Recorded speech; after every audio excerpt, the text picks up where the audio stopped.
Taste the Daily.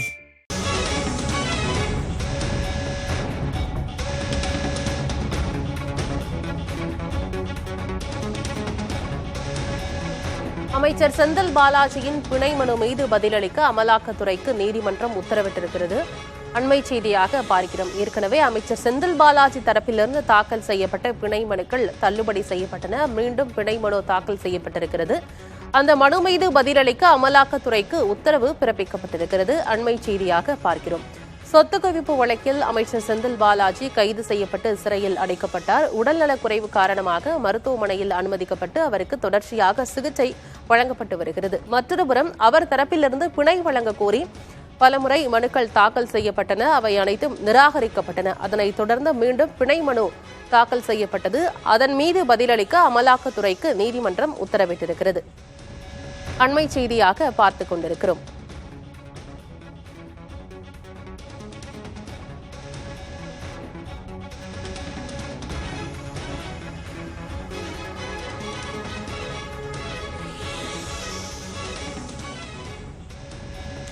அமைச்சர் செந்தில் பாலாஜியின் பிணை மனு மீது பதிலளிக்க அமலாக்கத்துறைக்கு உத்தரவு பிறப்பிக்கப்பட்டிருக்கிறது.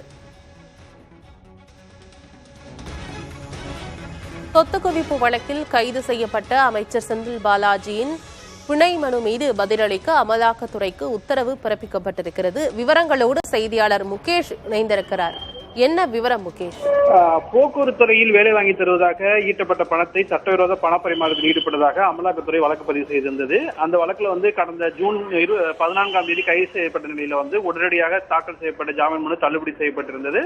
அதன் பிறகு தாக்கல் செய்யப்பட்ட ஜாமீன் மனு தள்ளுபடி செய்யப்பட்ட நிலையில் உயர்நீதிமன்றமும் உச்சநீதிமன்றமும் ஜாமீன் வழங்க மறுத்தது. இந்த நிலையில் புதிதாக ஒரு ஜாமீன் மனுவை முதன்மை அமர்வு நீதிமன்றத்தில் செந்தில் பாலாஜி தாக்கல் செய்திருக்கிறார். அந்த மனுவில் தனக்கு எதிரான குற்றச்சாட்டுகள் தொடர்பாக ஆவணங்களை போலியாக தயாரித்து தனக்கு எதிராக கைது செய்யப்பட்டிருப்பதாகவும், எனவே இந்த கைது நடவடிக்கையை ரத்து செய்ய ஒரு நீதிமன்றம் மறுத்திருக்கிற நிலையில் தான் கடந்த 6 மாதங்களுக்கு மேலாக சிறையில் இருக்கின்றேன், எனவே ஜாமீன் வழங்க வேண்டும், உடல்நிலையும் கருத்தில் கொண்டு ஜாமீன் வழங்க வேண்டும் என்ற கோரிக்கை வலியுறுத்தப்பட்டது.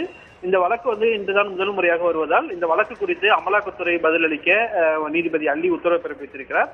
வழக்கின் விசாரணையை வரும் 8ஆம் தேதிக்கு தள்ளி வைத்திருக்கிறார். ஏற்கனவே செந்தில் பாலாஜி தரப்பிலிருந்து தாக்கல் செய்யப்பட்ட 2 முறை ஜாமீன் மனுக்கள் தள்ளுபடி செய்யப்பட்டன. 3வது முறையாகவும் தாக்கல் செய்யப்பட்டிருக்கிறது. என்னென்ன கோரிக்கைகளை அவர் வச்சு இந்த 3வது முறையாக பிணை தாக்கல் செய்யப்பட்டிருக்கிறார்? விவரம் என்ன?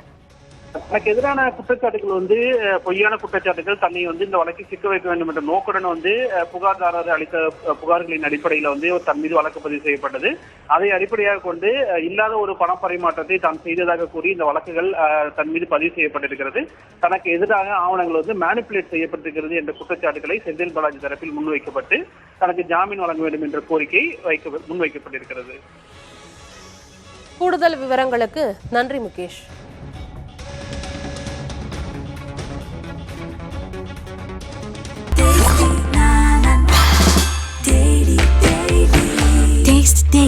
Taste the Daily.